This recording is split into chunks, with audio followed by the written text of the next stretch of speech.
Miles and miles of yellow sand, treeless mountain ridges, and scorching hot sun over your head. And suddenly, something you'd never expect to come across in a barren desert. A small group of overexcited people. They're as happy as you would be if you'd won a lottery. They've just found an ancient tomb, once flooded with its walls in bad shape. But the stuff they discovered inside proves that this is the burial site of one of Egypt's most mysterious pharaohs. Historians have been hunting for his tomb for years, but no one expected it to hide ancient treasures. Fast forward. After careful examination of the site, Egyptian officials have announced the discovery of the tomb of King Thutmose II. It's the last missing tomb from Egypt's 18th dynasty. And this is also the first royal tomb found since King Tutankhamun's was discovered in 1922, in more than 100 years. A team of Egyptian and British archaeologists found the tomb in the Theban Mountains area, west of Luxor, near the famous Valley of the Kings. Before this, the site was only known as Tomb C4, but during their excavation, the team found clear evidence proving it belonged to King Thutmose II. Archaeologists actually found the entrance and main tunnel leading to the tomb in 2022. But at first, they thought it belonged to a queen because it was near the graves of Thutmose III's wives. It was also close to Queen Hatshepsut's tomb. Originally, it was prepared for her when she was just a royal wife, but everything changed when she became pharaoh. But we'll talk about this twist of fate a little later. But soon they realized that their discovery was much more significant. They found alabaster jars with Thutmose II's name and the words "deceased king" written on them. That's when they realized that the tomb was actually his final resting place. Sadly, Thutmose II's tomb has seen better days. According to the head of Egypt's antiquities sector and the leader of the Egyptian excavation team, the tomb suffered major damage from ancient floods not long after the pharaoh's death. Water swept through the burial chamber, likely destroying or displacing many of the original artifacts. Much of what had been once inside the tomb was moved elsewhere in an attempt to salvage it. The researchers found out that the tomb had a basic design, with an entrance, a sloping main corridor, and a burial chamber. The corridor was coated in white plaster and rose about 4.5 feet above the floor of the burial chamber. A large staircase and a very large descending corridor of the tomb indicated its grandeur. It took the team a long time to navigate through, though, as the tomb was blocked by flood debris and collapsed ceilings. Only after crawling through a 32-foot passageway with a small 16-inch gap at the top, the worst nightmare for those of us with claustrophobia, were they able to reach the burial chamber. There, they were in for another surprise. They cleared the debris, expecting to find the crushed remains of a burial beneath. But the tomb turned out to be completely empty, and it was not due to robbery. It had been deliberately emptied. The researchers soon realized that the tomb had been flooded since it had been built underneath a waterfall. It happened just a few years after the king's burial, so the contents of the tomb were moved to another location. That's why there was a second corridor in the tomb. It was most likely made to help remove King Thutmose II's body from his flooded tomb. Despite the damage, the excavation team made some really exciting discoveries. They found traces of mortar decorated with blue inscriptions, yellow stars, and fragments from the Book of Amduat, one of the most significant funerary texts in ancient Egypt. The book was meant to guide the deceased through the underworld, ensuring a safe journey to the afterlife. Now, how about we sneak a peek at ancient Egypt's 18th dynasty? It was all about conquering lands, expanding the empire, and building jaw-dropping monuments. Some of the biggest names from that era, Thutmose I and Thutmose III, both legendary warrior kings who left their mark in history. Thutmose I was a fierce fighter who led major military campaigns, pushing Egypt's border further south than ever before, all the way to the fourth cataract of the Nile. His victories gave Egypt access to new trade routes, stronger political ties, and more wealth. His conquests were so significant that they were recorded in the tombs of his top officials. Thutmose III, sometimes called Thutmose the Great, took things even further. He was not only an incredible military strategist, but also the commander of Pharaoh Hatshepsut's armies before becoming king himself. He led between 17 and 20 military campaigns, winning every single one and expanding Egypt's empire to its peak. He even created the world's first navy. Thutmose III is often remembered as Egypt's greatest warrior pharaoh. And sandwiched between these two powerhouses was Thutmose II, a pharaoh who doesn't get nearly as much attention. Hey, the middle child, right?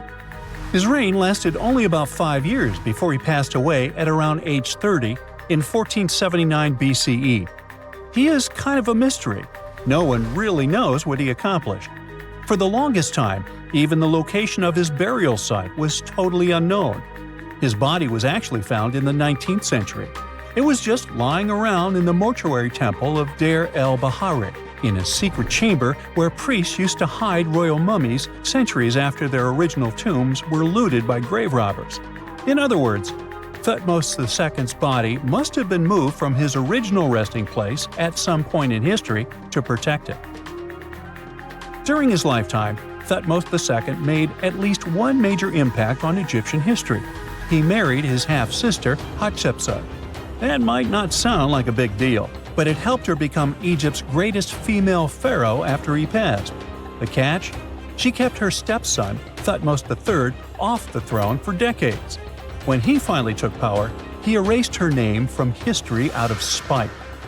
And still, Hatshepsut is one of Egypt's greatest pharaohs, no matter if you're talking about a man or a woman. She brought a lot of wealth and art to Egypt. She led a big trading trip to a place called Punt, where she brought back things like gold, ebony, and incense. She also made sure her name lasted by building amazing structures that we can still see today. At Karnak, she added huge obelisks. One of them is still standing tall. She also was the one to build the Temple of Deir el-Bahari with its countless columns. She was buried there. Interestingly, Hatshepsut was often shown in art as a man, with muscles and a beard, like how pharaohs were usually depicted.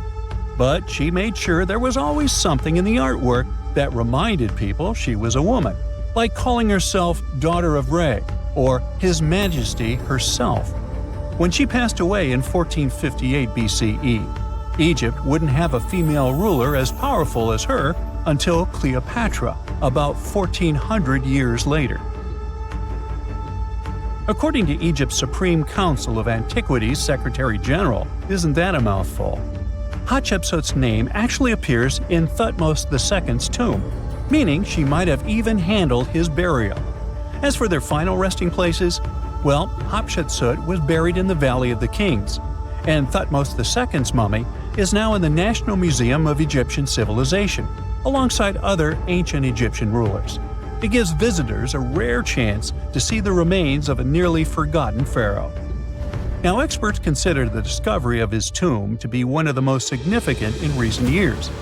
The artifacts found there add important details to our understanding of the history of the region and Thutmose II's rule. And even though the tomb's design is fairly simple and follows the same architectural style preferred by later Egyptian rulers, its historical importance is undeniable. In any case, the mission isn't over yet. Archaeologists are now focusing on solving another mystery. Where did the rest of the tomb's contents end up? The team is determined to continue their search. Who knows what other secrets they will uncover that have remained hidden beneath the sands for thousands of years. It's nighttime, and you're about to walk inside Pharaoh Tutankhamun's final resting place. You know, King Tut. You don't have a torch, but at least you came with a flashlight. You walk down several flights of stairs and observe how the walls are carved in hieroglyphics and what looks like a spell. Those who take anything from this place will be doomed for life, the spell says. Even if you don't really believe it, this scares you a little bit. You find a huge stone door. Is it a trap? You manage to open it, but oh no, it's only an empty chamber. You check your map.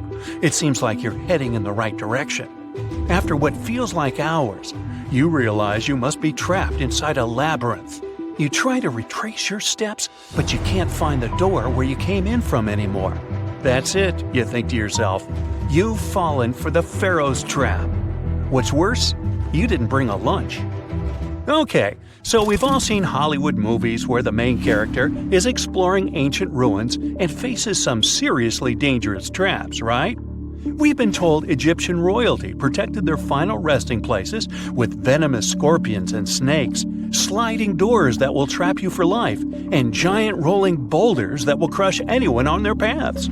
The thing is, were these traps truly real? Well, I regret to be the one to break it to you, but this is all fiction. These elaborate traps were too technologically advanced for ancient civilizations to pull off.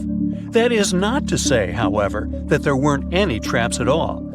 Ancient civilizations, like the Egyptians and the Mayans, are known for their practice of building entire monuments dedicated to the ones who had passed away. These structures would often reflect the position of person occupied in society. So, for the really important people, the VIPs of their times, massive monuments were built to host their bodies long after they were gone. Some of these civilizations believed that a person's life would continue on the other side of the veil. For that reason, a person would be buried together with the belongings of their current life.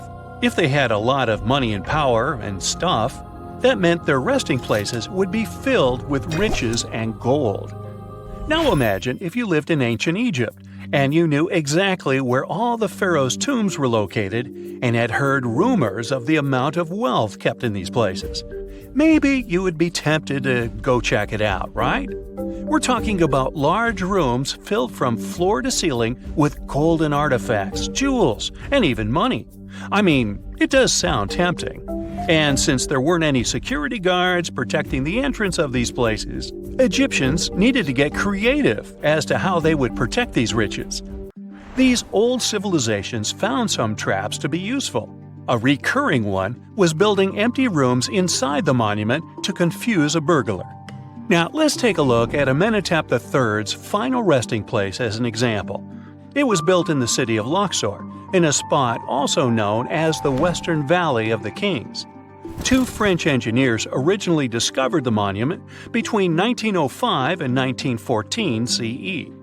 The structure is huge and has more than 10 chambers, connected by long corridors and steep stairways. The King's Chamber is the most hidden one, and for an outsider to try and find it, they will probably enter a lot of empty rooms beforehand. Other pharaohs tried to protect their riches by commissioning monuments with false doors concealing pits that were up to 20 feet deep. This way, an unwarned and unwanted visitor would be surprised by the deep hole on their way to the king's resting chamber. Alongside false doors, pharaohs made sure to build labyrinth-style corridors and false walls. This way, robbers could take hours or days before they found the king's real chamber. As to pits with poisonous snakes on them, if there were any reptiles inside these monuments, they probably got inside on their own and would most likely not stay there for long. There is no way snakes would survive years and years without food inside these pits. So yes, another Hollywood-induced belief right there. If these traps seem boring to you, archaeologists did find an interesting deterrent in the final resting place of the Red Queen of Palenque in Mexico.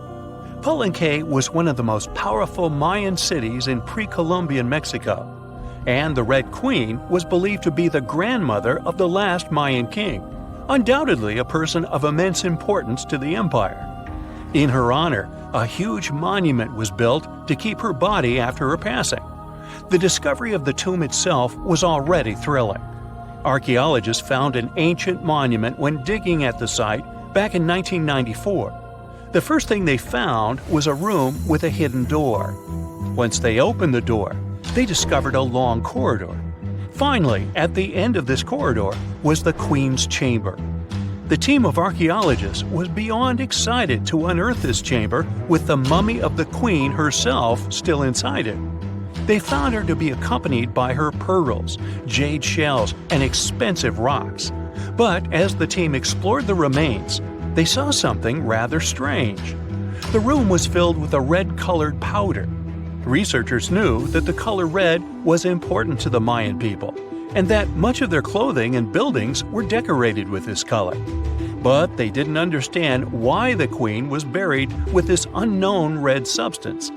After they took a sample back with them for further analysis, they discovered that the red powder was cinnabar, a very dangerous mineral. This powder, when inhaled, can cause, shall we say, severe health damage to a person. The team concluded that this could only be a trap for anyone trying to steal her riches. Okay, so dangerous powders might have worked as the most intense traps we've seen until now. But perhaps the cheapest way to keep out unwanted visitors was to advertise spells written out all over the monument. We'd probably laugh at these today, but back in the day, they were more or less effective. Spells usually said that the person who took anything from that place would meet a tragic fate. Some spells said that robbers would lose their houses in big fires or terrible floods. Other spells said burglars would have incurable and undiagnosed health issues, but they weren't really enough to stop people from taking any gold.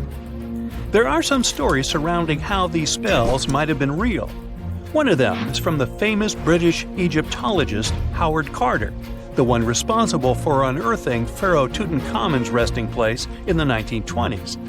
After months of unsuccessful digging, Carter discovered the tomb's existence by chance. He found the entrance to a stairway right beneath the soil where he had been searching all those months. With the help of a team, he cleared the piles of sand blocking the stairs and discovered a doorway. The door had several royal symbols carved into it, and Carter knew this could only mean a very important person had been buried there. And he was right.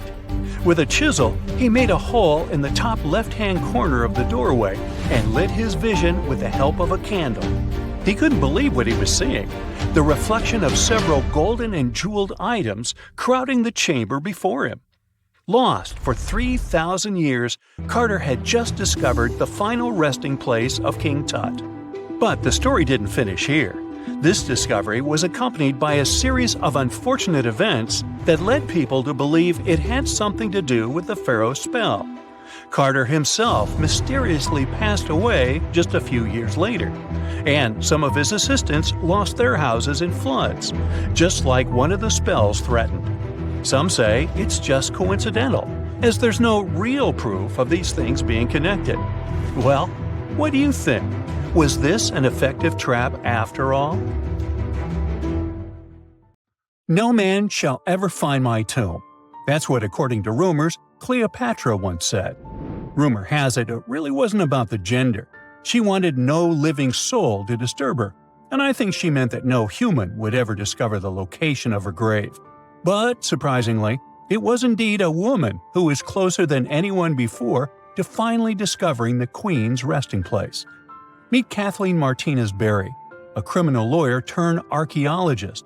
She got so intrigued with Cleopatra's story that she packed her bags and went to Egypt with no official support and even no permission from the authorities.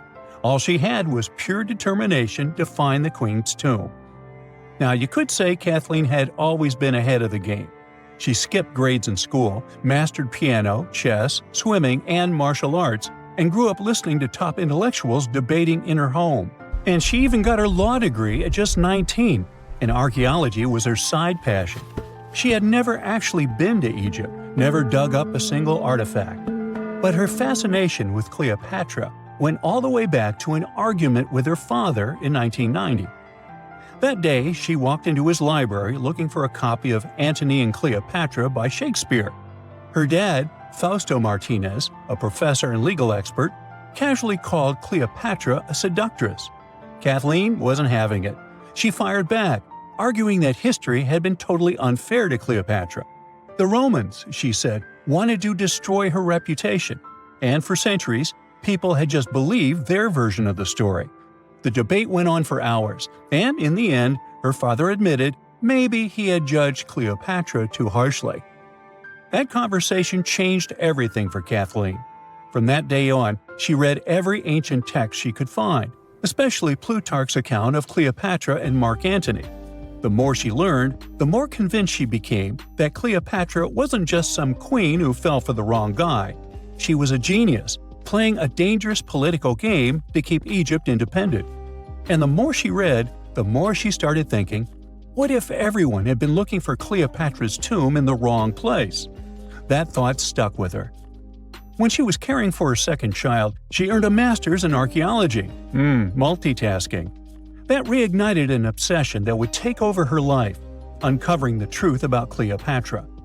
Even though most experts believe that Cleopatra's tomb, along with the final resting place of 13 other Ptolemaic rulers, lies somewhere beneath modern-day Alexandria, Dr. Martinez has a different idea.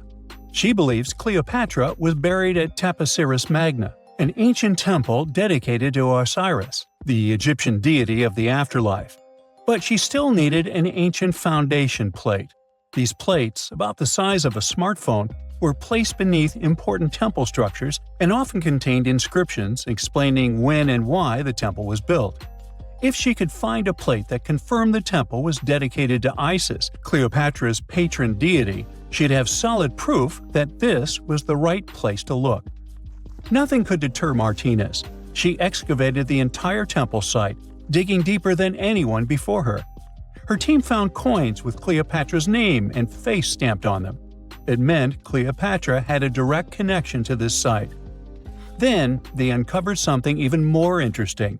A tunnel used to bring water to people, leading straight from the temple into the Mediterranean Sea. So, if parts of the temple had already sunken into the water, could Cleopatra's tomb be down there too? Martinez needed proof to convince Egyptian authorities to let her search underwater. And, against all odds, she found the missing foundation plate. On it, the pharaoh offered a large area of Nubia to deity Isis. That was it, the confirmation she needed. The temple was indeed dedicated to Isis, proving her theory wasn't just speculation. If one temple was on land, Martinez suspected the second temple, possibly Cleopatra's tomb, had collapsed into the sea. She needed help from experts in underwater archaeology, so she reached out to Robert Ballard, the guy who discovered the Titanic. With support from the Egyptian authorities, she and her team began exploring the waters off the coast of Alexandria. And what they found was mind-blowing. Underwater, they discovered massive stone structures, some standing 6 to 10 feet tall, right where the coastline would have been thousands of years ago. They also found basalt blocks, the same material used in the statues from the first temple. That meant one thing: those weren't just random rocks. They were the remains of a lost city, buried beneath the sea for centuries. Now, we can only wait and see whether Martinez and her team will be able to unravel one of the greatest mysteries of the past left by the outstanding woman that was Cleopatra. Here's some backstory. After her father, Ptolemy VII, passed away, Egypt's throne went to both Ptolemy VIII and Cleopatra, or so it seemed. Cleopatra, just 18 at the time, allegedly married her 10-year-old brother. Yeah, ancient royalty had some different customs, though there's no solid proof of that. But sibling love didn't last long. Young Ptolemy decided he wanted all the power for himself and tried to push Cleopatra out. Forced to flee the country, she didn't just sit around feeling sorry for herself. She raised an army, ready to march back and take what was hers. That's how, at 21, she was already in the Sinai Desert, leading an army and planning her return to the throne. Now, by that time, Cleopatra had already been locked in a powerful political, and not only political, alliance with Julius Caesar. In June 47 BC, she gave birth to a son, Ptolemy Caesar, better known as Caesarion, who, many believe, was Caesar's child. But that didn't stop her from playing by Egyptian royal rules. And her husband number 2, her other brother, Ptolemy XIV. Yep, despite her ongoing affair with Caesar, Cleopatra married yet another sibling, because, in her world, keeping the throne in the family was the name of the game. Now, marriage aside, Cleopatra's bond with Caesar stayed strong. She even traveled to Rome with Ptolemy XIV for a state visit. But instead of playing the role of a dutiful queen, she stayed in Caesar's private villa by the Tiber River. But after Julius Caesar lost his life in 44 BCE on the Ides of March, Cleopatra's political standing became shaky. To make matters worse, her brother-husband Ptolemy XIV passed away soon after, and some suspect Cleopatra had a hand in it, leaving her as the sole ruler of Egypt. Meanwhile, back in Rome, Mark Antony was rising to power as Caesar's presumed successor. Wanting to size up the Queen of Egypt, he summoned Cleopatra, and she did not disappoint. Sailing into town on a lavish barge dressed as a deity, Cleopatra made quite an entrance. Antony was instantly mesmerized, so much so that he left his third wife back in Rome and followed Cleopatra to Alexandria, where their relationship turned into a full-blown royal affair. The two had 3 children together. Together, they waged war against Caesar's adopted son, Octavian, in a battle for control of the Roman Empire. The last time the queen was seen, she was in her mausoleum, dressed in full royal splendor, diadem on her head, lying on what Plutarch called a golden couch. When Antony and Cleopatra lost at Actium, Octavian's forces marched into Alexandria. Cleopatra apparently knew the end was near, so she locked herself inside her mausoleum, surrounded by gold, silver, pearls, and priceless art. Those were the treasures she threatened to burn rather than let the Romans take them. Antony, meanwhile, wasn't going to let the Romans capture him alive. He wounded himself with his own sword, but before he passed away, he was carried to Cleopatra's side. She held him as he took his last breath in her arms. A little over a week later, Cleopatra made her own choice. Rather than face humiliation as Octavia's prisoner, she ended her life. Legend says it was the bite of a deadly asp, though history isn't quite clear on that. At the time, Cleopatra was only 39. Sounds like a rather full life to me. Unlike many other ancient Egyptian burial grounds, King Tutankhamun's tomb stayed hidden and free of unwanted thieves for 3,000 years. One reason was that the tomb was smaller than average and tucked away in a place called the Valley of the Kings. This area was already being extensively explored by the time they stumbled upon Tut's spot. The entrance was all covered in debris from building a nearby tomb, which must have also helped keep it a secret. There were also 0 writings or signs on the outside of the tomb. Time passing also played a part in keeping it in amazing shape until the 1920s, when a man named Howard Carter finally made it in. But was Carter that big of a hero? Some recent findings say he might have been sneakier than initially thought. People used to think Carter wasn't just a glorified treasure hunter, he was a true archaeologist. Before Tut, he had been on a relentless quest for Egyptian artifacts. He discovered his interest in these unusual objects when he was a child, and soon started drawing the sculptures and inscriptions that were found in ancient tombs. After stumbling upon the remains of King Tut, Carter spent a decade recording and processing all sorts of objects, like golden thrones, chariots, and statues from Tut's tomb, shipping them down the Nile to Egypt's museum in Cairo. Well, at least that was the official story. More recent discoveries claim that not all of the objects made it to Egyptian officials. A secret letter seems to uncover Carter's little 10 for them, 1 for me policy. The letter in question was sent to Sir Alan Gardiner, a philologist and friend of Carter's, dated from 1922. In these writings, Carter mentioned having found the tomb and was asking his buddy for some advice. In another letter from 1934, Gardiner seems to be thanking Carter for an amulet, which was sent to him as a thank you gift. Carter was adamant that it didn't come from Tut's tomb, but evidently it did. Even the British director of the Egyptian Museum was onto Carter's sneaky endeavors, but couldn't prove it. He compared Gardiner's amulet to others from Tut's tomb, and lo and behold, they were a perfect match. Gardiner was so disappointed to have been put in such a sticky situation that he vented to Carter in another letter. Deciding to be a good friend, Gardiner didn't throw the famous archaeologist under the bus. Instead, he advised Carter to take those stolen goods back to Cairo, just like he'd advise you to like this video and subscribe to the Brightside channel. for more amazing videos on the most unique topics in history. It's not the only shady piece of information on Carter's post-discovery behavior. In 1947, a man named Alfred Lucas, who used to work with a controversial archaeologist, gave some information in an obscure journal in Cairo. He claimed that Carter sneakily cracked open the burial chamber door himself. Then he sealed it back up like nothing had happened before the official uncovering. Now, why would he do that? Well, the same theory suggests that Carter and his crew might have entered the tomb early so they could get their hands on some ancient goodies. Obviously, these people couldn't risk having such objects sold while they were still alive, but made sure they were auctioned off after they passed. Carter, though, never confessed to anything. He made no official denial either, but the Egyptian government couldn't risk any more mysterious disappearances, so they prohibited him from entering the tomb for a while. Some have connected this apparent stealing to the curse of King Tut. If you've never heard of it, know that it became quite the scary tale soon after King Tutankhamun's resting place was uncovered. It claimed that anyone messing with the tomb of the boy Pharaoh would face some serious bad luck.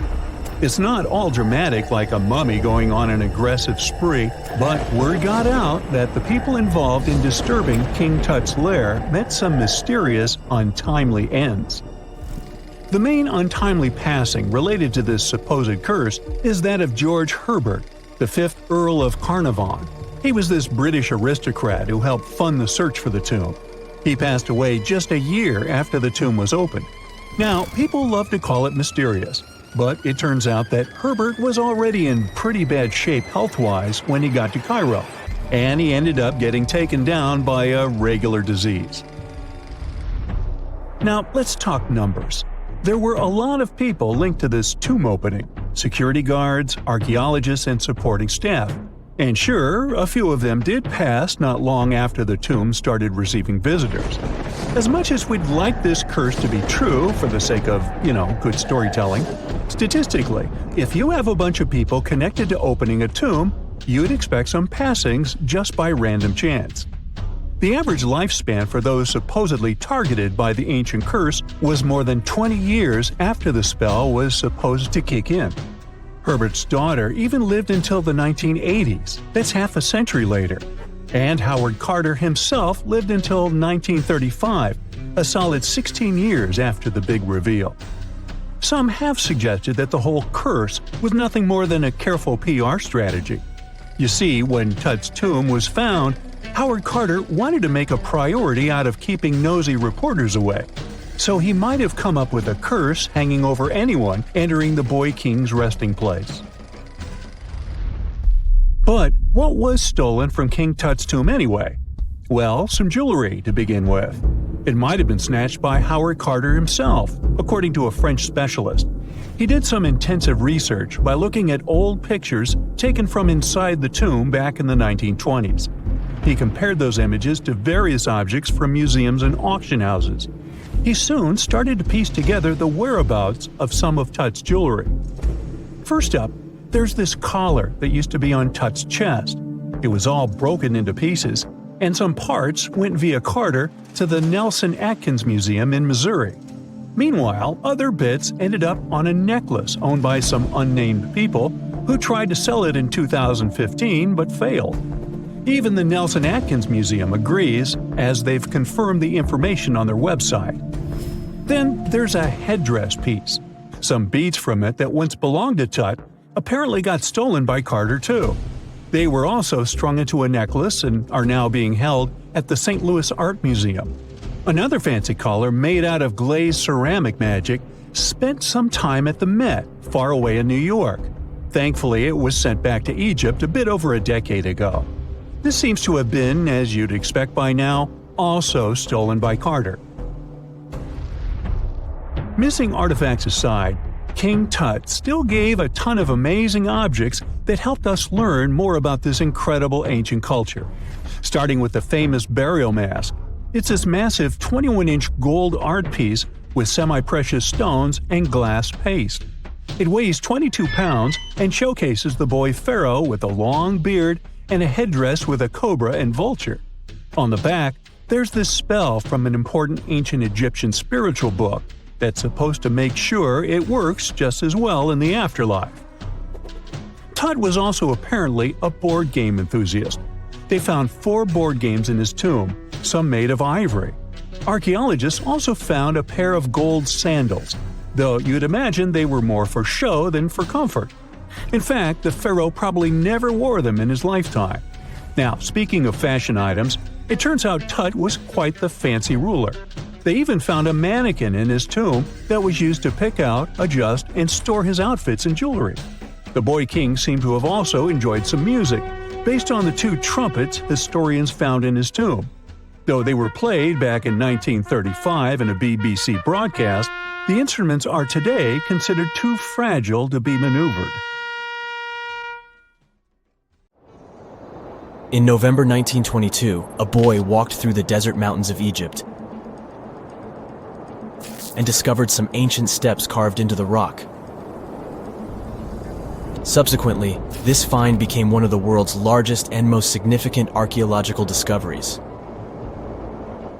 This step was part of Tutankhamun's untouched tomb. Archaeologists found about 5,000 ancient objects, including jewelry, fabrics, painted vases, and funeral masks. You've probably seen one of them. It has become one of the most recognizable attributes of ancient Egypt. More than 100 years have passed since then, and now humanity has finally become close to another large-scale discovery, the tomb of Cleopatra. This queen was the last active ruler of the Ptolemaic Kingdom of Egypt, who sat on the throne from 51 to 30 BCE. There are many ancient records about Cleopatra, her reign, and her unusual personality, but until now, no one has discovered the secrets about her passing away in the burial place. So, one archaeologist, Dr. Kathleen Martinez, has been studying ancient records and temples around Alexandria for decades, and concluded that the tomb of the queen should be located under the ancient city of Taposiris Magna, founded in 280 BCE.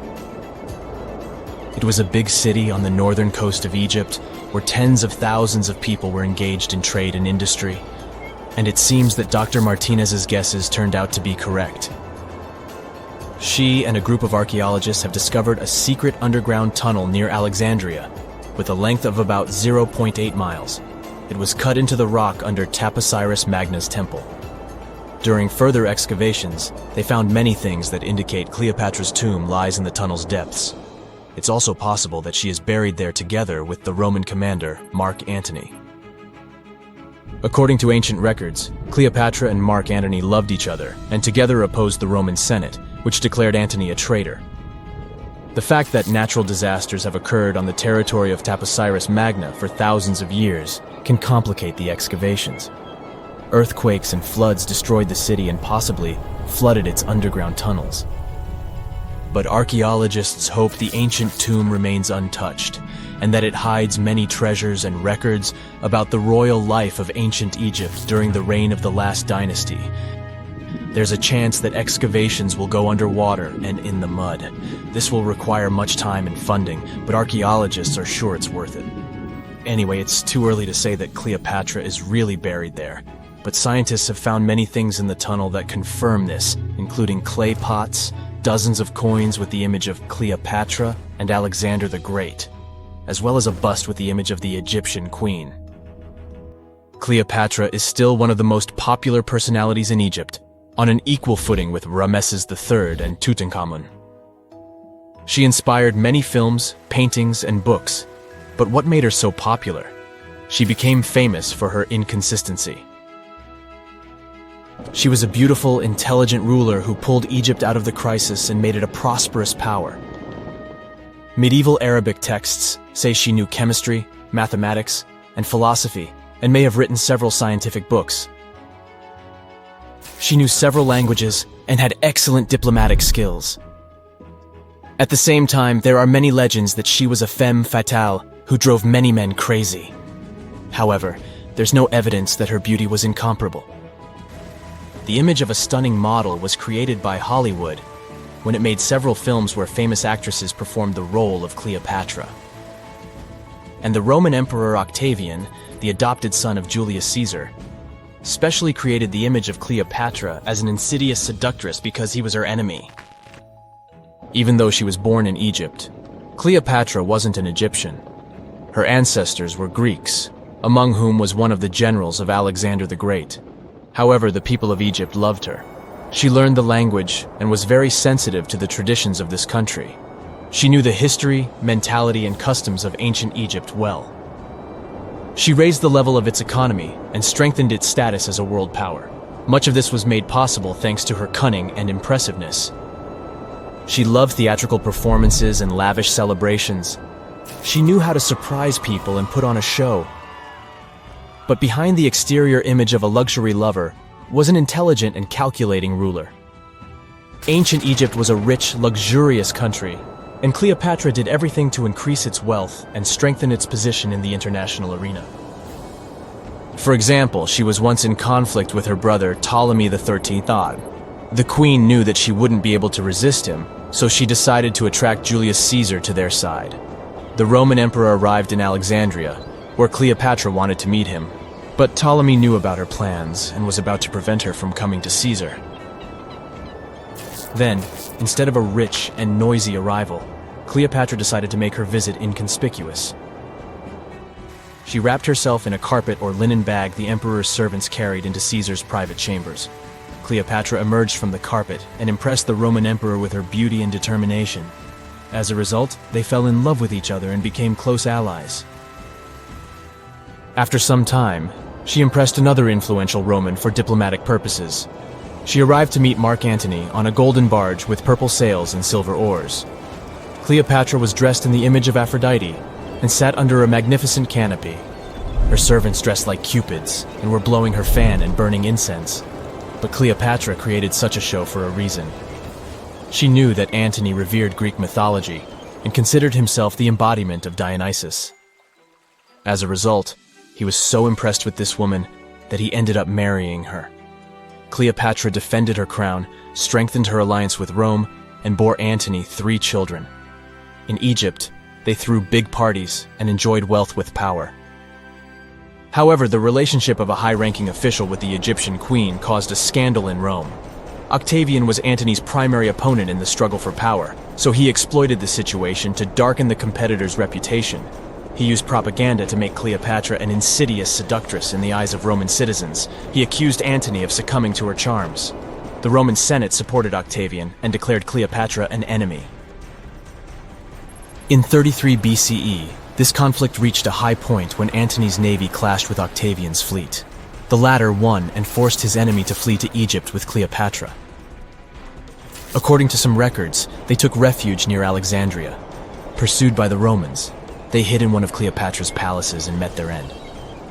Some legends say that Cleopatra was an expert in poisons. She provoked a venomous snake, a viper or an Egyptian cobra, to bite her. Also, according to another legend, she pricked herself with a poisonous needle. There's a theory that Cleopatra always carried an ampule with poison inside her hairbrush. And when she was cornered, she soaked the needle with this poison and pricked herself. None of this can be said for sure. Scientists are still trying to find out the truth. Perhaps when they reach Cleopatra's tomb, the world will get more answers about her tragic fate. She is considered the last ruler of Egypt. After her passing, Octavian plundered her palaces and temples and returned to Rome, where he became the main emperor. He successfully ruled the country and expanded its borders. His reign ended when he turned 75. World history would have looked different if Cleopatra and Mark Antony hadn't lost that naval battle.